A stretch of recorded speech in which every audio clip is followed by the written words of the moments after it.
ये मेरा सौभाग्य है कि मुझे आज महाराणा प्रताप जी के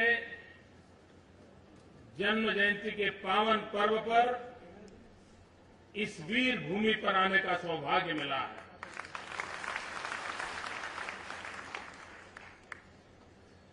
भाइयों बहनों,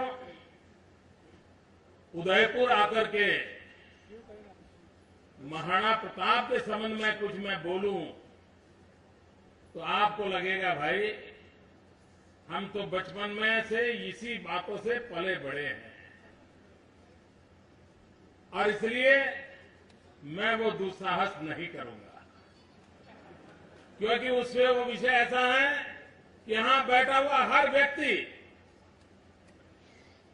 एक एक चीज को जानता है और मुझसे ज्यादा जानता है और मुझसे ज्यादा बता सकता है, और इसलिए आज के इस आज भी जिंदा है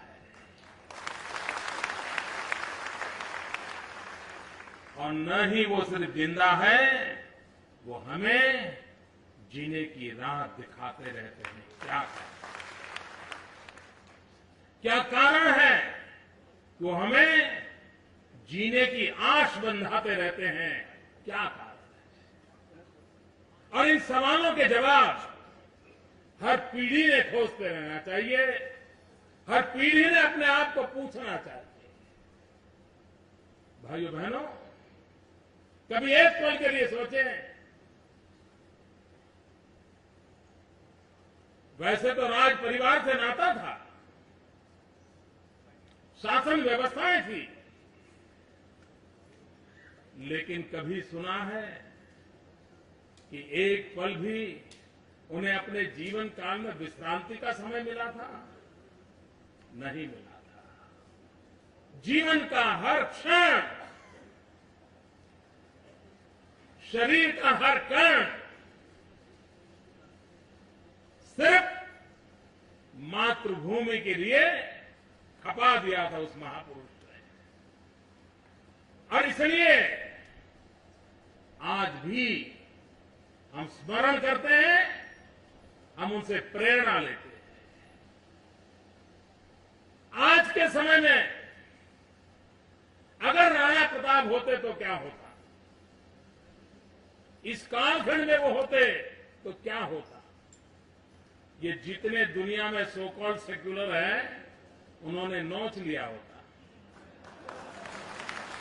उनके पीछे पड़ जाते कि राणा प्रताप ऐसा सोच रहे हैं, राणा प्रताप ये बोल रहे हैं, गौ रक्षा के लिए ये बोल रहा है, नारी रक्षा के लिए ये बोल रहे हैं, ये करने की बात कर रहे हैं, मंदिरों की रक्षा करने के लिए ये कर रहे हैं, हिंदुस्तान की संस्कृति को बचाने के लिए ये कर रहे हैं, फिर तो कुछ गड़बड़ है।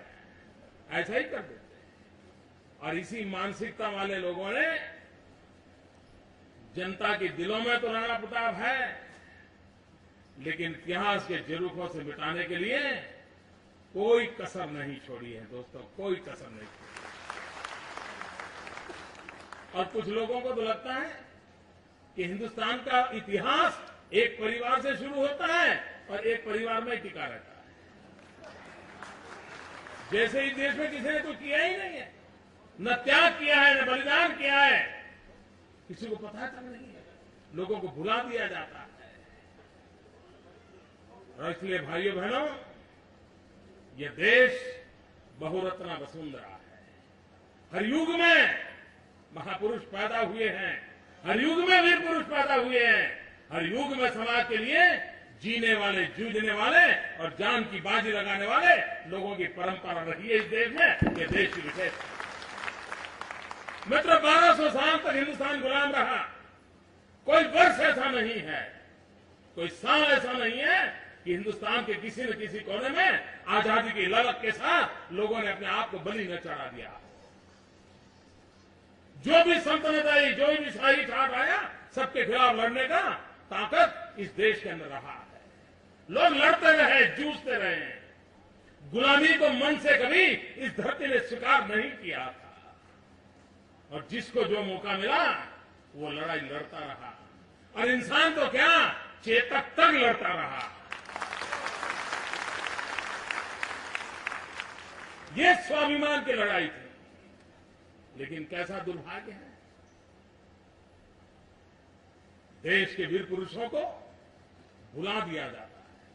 भाइयों बहनों, कोई भी समाज जो इतिहास को भूल जाता है, वो इतिहास रचने की ताकत भी खो देता है।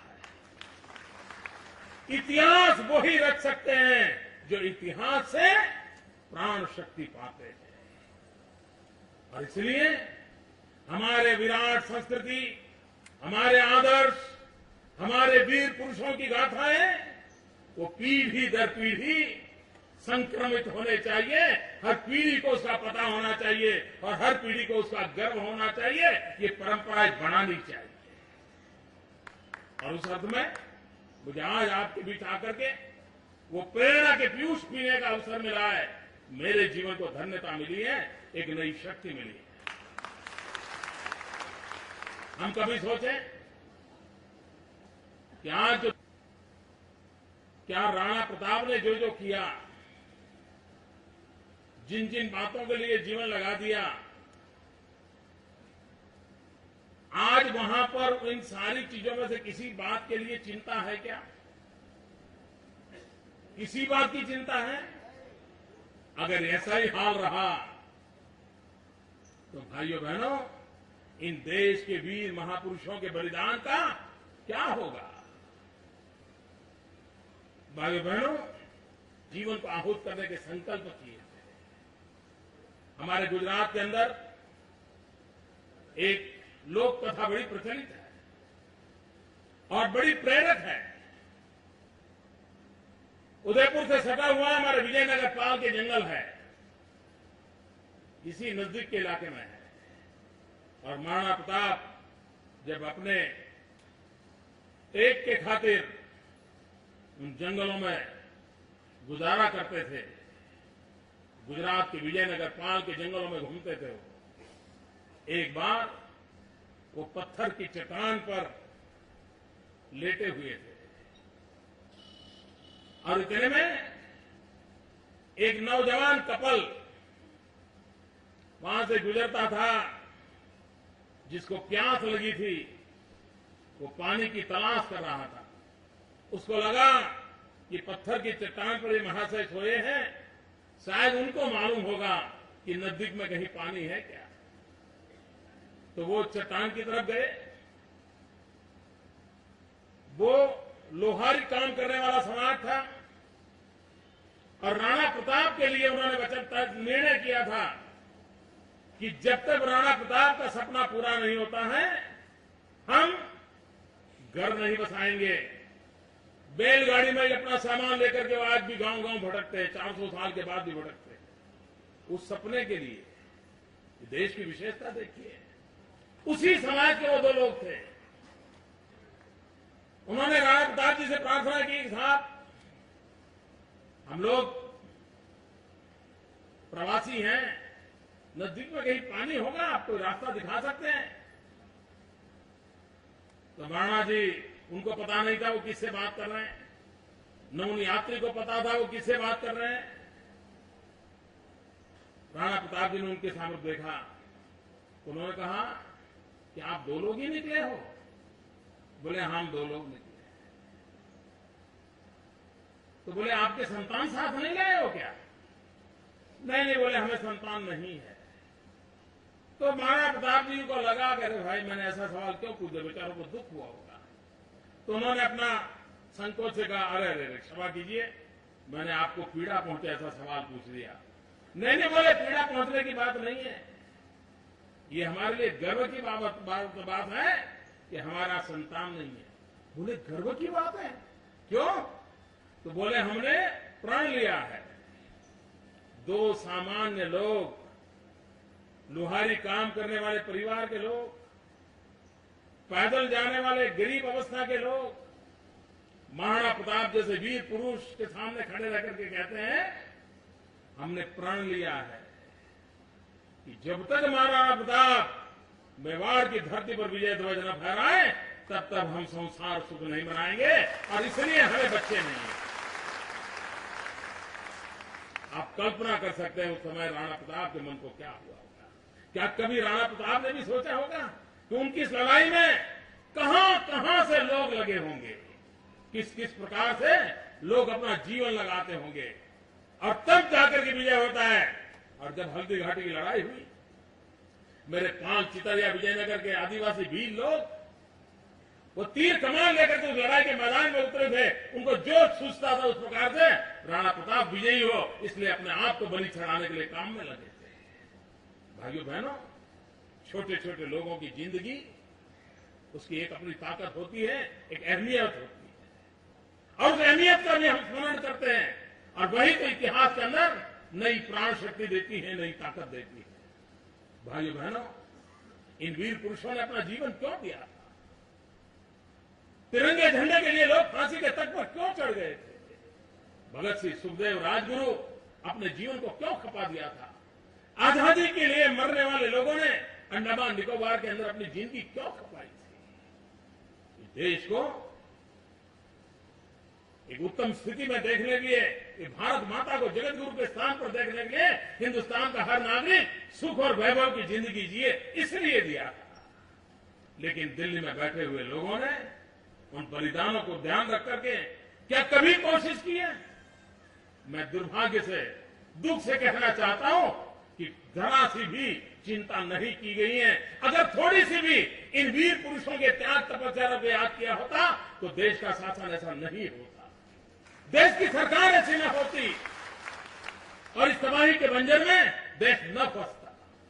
और इसलिए भाइयों बहनों, इन महापुरुषों के बलिदानों को याद रखना हर शासक के लिए भी अनिवार्य है। उन्होंने भी देखना होगा कि भाई इतने लोगों ने जीवन दिया था, हम कुछ ऐसा करके जाएं ताकि उनके बलिदान हमें कुछ नई प्रेरणा दे, नया अच्छा करने की प्रेरणा दे, नई पीढ़ी को प्रेरणा दे। लेकिन दुर्भाग्य से इन चीजों को भुला दिया गया है। भाइयों बहनों, अब उदयपुर गुजरात अलग नहीं रहे। एक पैर उधर रखो तो गुजरात हो जाता है, एक पैर उधर रखो तो उदयपुर हो जाता है। इतना हमारा आपसे नाता है। यहां आधा व्यापार गुजराती भाषा में चलता है, आधा व्यापार मारवाड़ी में चलता है। कोई व्यापारी यहां गुजराती न सीखे तो व्यापार नहीं चलता, कोई गुजराती बोल लेता है। इतना नाता है, लेकिन ये नाता बहुत पुराना है। महाराणा प्रताप का वंशज और हमारा वल्लभी वंश, दोनों का सदियों पुराना नाता। जिस बप्पा रावल के नाम से लेकर के हमारा सर ऊंचा होता है, वो बप्पा रावल गुजरात की धरती के थे। और भाइयों बहनों, बहुत कम लोगों को मालूम होगा, जो चेतक घोड़ा था ना, उसकी मां गुजराती थी।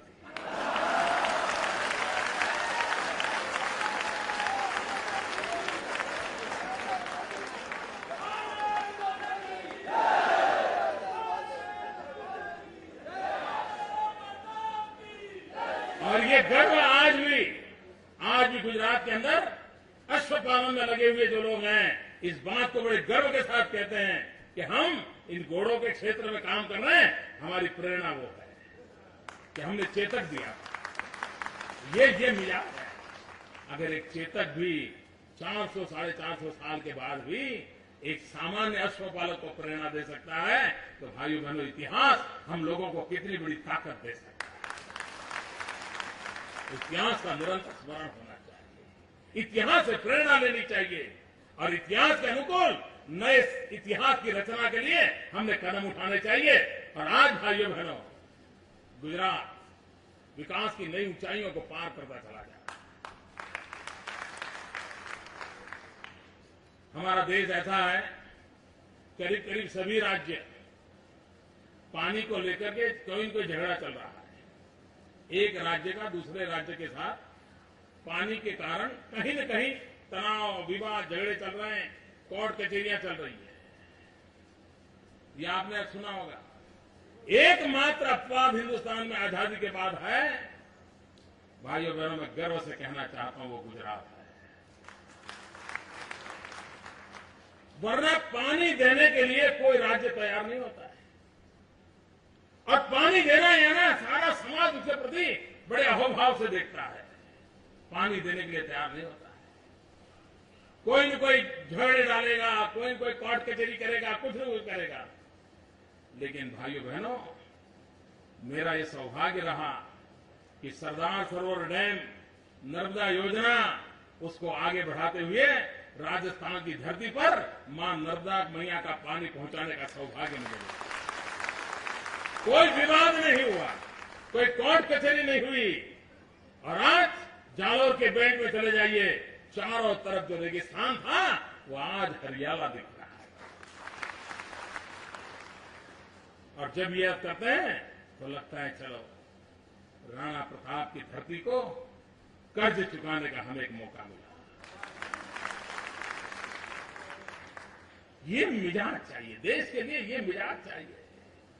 हम सब हर के लिए कुछ न कुछ मदद करें, एक भाईचारे का माहौल बनाएं। कैसा देश आगे बढ़ सकता है भाइयों बहनों, दुनिया स्वीकार करेगी। राजस्थान और गुजरात में कोई ज्यादा फर्क नहीं है। राजस्थान में भी मरुभूमि है, गुजरात में भी मरुभूमि है। हमारे नसीब में भी रेगिस्तान है, आपके नसीब में भी रेगिस्तान है। हमारे नसीब में भी उधर पाकिस्तान है, आपके नसीब में उधर पाकिस्तान है।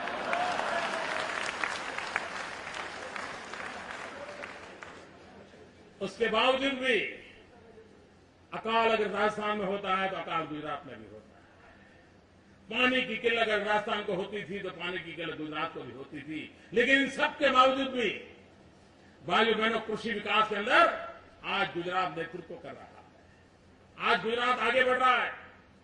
आज गुजरात का कृषि विकास दर और हिंदुस्तान का कृषि विकास दर, ये अगर आप सुनोगे तो आप हैरान हो जाओगे, क्या ये भी हो सकता है? मेरे भाइयों बहनों, ये दिल्ली सरकार, भारत सरकार, जिसके पास गंगा है, यमुना है, कृष्णा है, गोदावरी है, क्या कुछ नहीं है? सब कुछ है।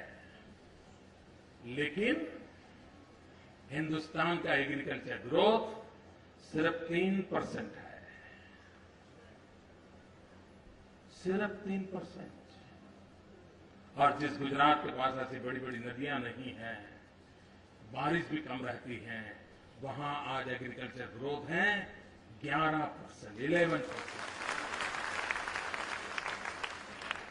गांव और किसान की चिंता कैसे हो सकती है कि हमने करके दिखाया। श्वेत क्रांति, दूध उत्पादन, भाइयों बहनों, गुजरात में एक दशक के अंदर 2001 से 2011 तक में हमारे दूध उत्पादन में 68% बढ़ोतरी हुई, 68%। आज हिंदुस्तान के कोने कोने में गुजरात का दूध पहुंच रहा है। दिल्ली में भी अगर गुजरात से दूध नहीं आया तो चाह नामुमकिन है। ये हाल है जी, किया जा सकता है। और हमने श्वेत क्रांति की दूध में, अब दूसरी श्वेत क्रांति की है हमने कॉटन में। ये दूसरी श्वेत क्रांति है हमारी। आज देश का सर्वाधिक कॉटन पैदा करने का काम गुजरात की धरती पर हो रहा है। और 2001 में जब हमने कार्य लिया जिम्मा, तब मेरे यहां 23 लाख गांठ कपास पैदा होता था, 23 लाख बेल्स। भाइयों बहनों, आज 10 साल के भीतर भीतर 1 करोड़ 23 लाख गांठ पैदा होती है। मित्रों, सब कुछ किया जा सकता है, दुनिया बदली जा सकती है, विकास को नई ऊंचाइयों पर ले जा सकते हैं, लेकिन इरादा नेक चाहिए। अगर इरादा नेक है तो देश यही, जनता यही, सरकार यही, मुलाजिम यही, दफ्तर यही, फाइल वही, ऑफिस यही, फिर भी दुनिया बदली जा सकती है।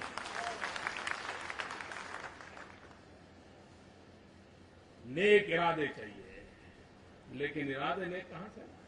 इन दिनों देश में क्या चल रहा है? जो राणा प्रताप ने गौ रक्षा के लिए जीवन खपाया, गौ की रक्षा के लिए लड़ाइयां लड़ी, वीर जवानों को आहूत किया, आज क्या हो रहा है? सवाल उठता है मित्रों, भारत की सुप्रीम कोर्ट ने कहा है कि हिंदुस्तान के अंदर गौ रक्षा का कानून लाना चाहिए, और आए दिन सुप्रीम कोर्ट का नाम देने वाली दिल्ली की सरकार वोट बैंक की राजनीति के कारण गौ रक्षा का कानून नहीं ला रही है। भाइयों बहनों, मैं राणा प्रताप को गर्व से इसलिए याद कर रहा हूं कि मेरे गुजरात में गौ वंश रक्षा का कानून लाया है। हम श्वेत क्रांति की बात करते हैं, हम हरित क्रांति की बात कर रहे हैं, हम व्हाइट रिवॉल्यूशन की चर्चा कर रहे हैं, ग्रीन रिवॉल्यूशन की चर्चा कर रहे हैं। दिल्ली की सरकार क्या कर रही है मालूम है? मैं आपसे पढ़े लिखे नौजवानों से प्रार्थना करता हूं, जरा इंटरनेट पर जाकर के स्टडी कीजिए भारत सरकार का सपना क्या है। भारत सरकार का सपना है पिंक रिवॉल्यूशन, यानी जयपुर पिंक सिटी उस अर्थ में नहीं है। पिंक रिवॉल्यूशन, पिंक रिवॉल्यूशन क्या चीज है? पहली बार शब्द आप लोगों ने सुना होगा। ये भारत सरकार का कार्यक्रम है, पिंक रिवॉल्यूशन। पिंक रिवॉल्यूशन का मतलब है ये जो मटन का कलर होता है ना, पिंक कलर का होता है ना, है? पशु काटते हैं तो पिंक कलर का होता है, उसका रिवॉल्यूशन करना है। भारत सरकार ने सपना संजोया है कि हिंदुस्तान के पास इतने पशु हैं, हर दिन इतने काटे जा सकते हैं, साल में इतने काटे जा सकते हैं, इतना मटन विदेश भेजा जा सकता है और इससे इतने रुपये कमाए जा सकते हैं। रुपये कमाने के लिए गाय मां को मारने के खेल खेले जा रहे हैं दोस्तों। और तब राणा प्रताप की याद आती है दोस्तों, तब राणा प्रताप की याद आती है। पिंक रिवॉल्यूशन का उनका कार्यक्रम है। और जो इन पशुओं की कत्ल करेगा उनको भारत सरकार सब्सिडी देती है। देखिए, मैं राणा प्रताप की धरती पर बैठा हूं, आज आकर के बोल रहा हूं, और खबर ये आ रही है कि जो गाय भैंस काटेगा और विदेश मटन भेजेगा उसको सब्सिडी मिलेगी। वाह क्या सीन है।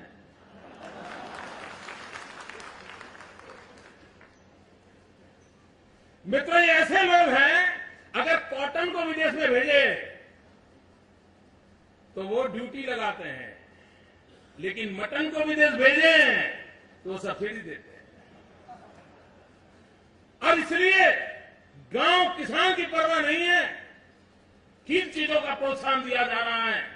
आज अगर आप राजस्थान की तरफ से मेरे गुजरात के अंदर गाड़ियां जाएगी, आप देखिए बहुत बड़ी मात्रा में पशुओं का कत्ल करके उसका मटन मुंबई के एयरपोर्ट पर, सी पोर्ट पर भेजा जा रहा है।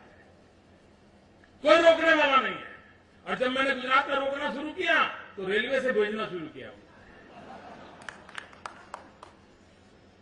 भाइयों बहनों, देश को ग्रीन रिवॉल्यूशन चाहिए, देश को व्हाइट रिवॉल्यूशन चाहिए, देश को ई गवर्नेंस का ई रिवॉल्यूशन चाहिए, देश को आईटी का रिवॉल्यूशन चाहिए। ये पिंक रिवॉल्यूशन ला करके हिंदुस्तान को किस दोजख में ले जाने का खेल चल रहा है, ये चिंता का विषय है। भाइयों बहनों, आज के इस पावन पर्व पर हम संकल्प करें, हम विरासत को बटने नहीं देंगे। इस देश के लिए जीने वाला कोई भी इंसान होगा, वो किसी भी विचार का क्यों न हो, लेकिन मां भारती के लिए जीवन खपाया है, हम उसके सामने अपना सर झुकाएंगे। इस दल का था, वो दल का था, ये विचार थे, वो विचार थे, विरासत को कभी बांटा नहीं जा सकता। मित्रों, मां का दूध फटना नहीं चाहिए।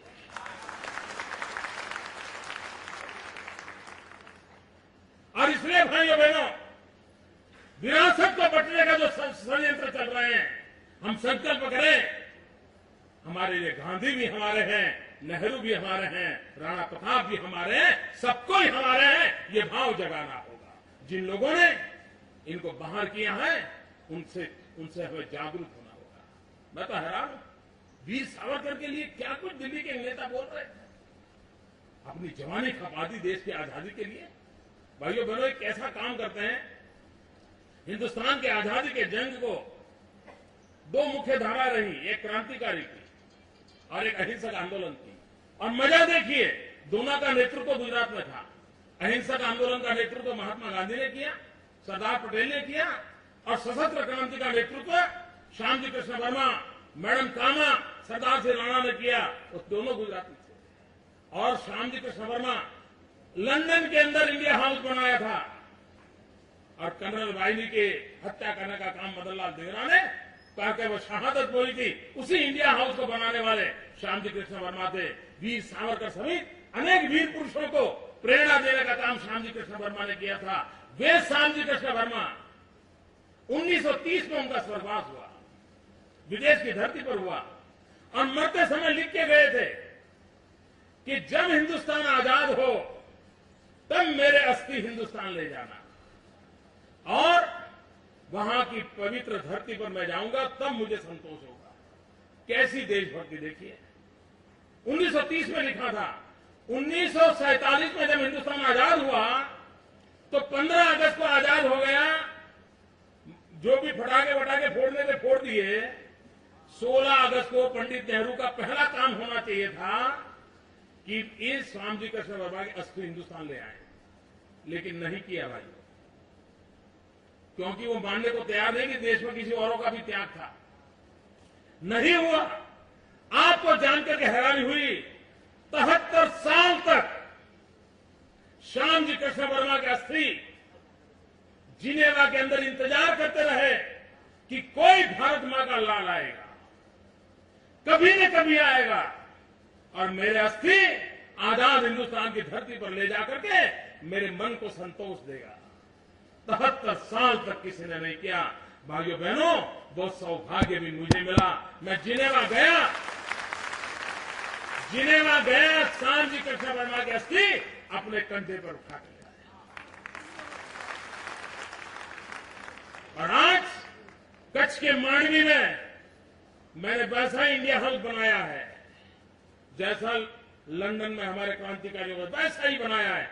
मैं आपसे अनुरोध करूंगा, जब कच्छ में आप यात्रा के लिए आए, जरूर मांडवी में श्याम जी कृष्ण वर्मा के स्मारक को देखने जाइए, जिसने देश की आजादी की लड़ाई लड़ी। वीर पुरुषों को भूला नहीं जा सकते हैं, न उनको भुलाया जाना चाहिए। ये काम गुजरात की धरती पर होता है भाई, और हम इसको और आगे बढ़ाने के मत कहते हैं, और आगे बढ़ाने के मत कहते हैं। और इसलिए मैंने कहा, मां का दूध फटना नहीं चाहिए दोस्तों। ये विरासत हमारी है, विरासत को फटना नहीं चाहिए। जिन्होंने देश के लिए छोटा मोटा जो भी किया वो सब हमारे लिए आदरणीय है। इस भाव को प्रबलता के साथ आगे बढ़ाना चाहिए। आप सबके बीच आने का मुझे अवसर मिला, मैं आपका बहुत बहुत आभारी हूं। समारोह चलता रहेगा, लेकिन मुझे बीच में से जाना पड़ रहा है। आप मुझे क्षमा करें। मेरे साथ जोर से बोलेंगे, महाराणा प्रताप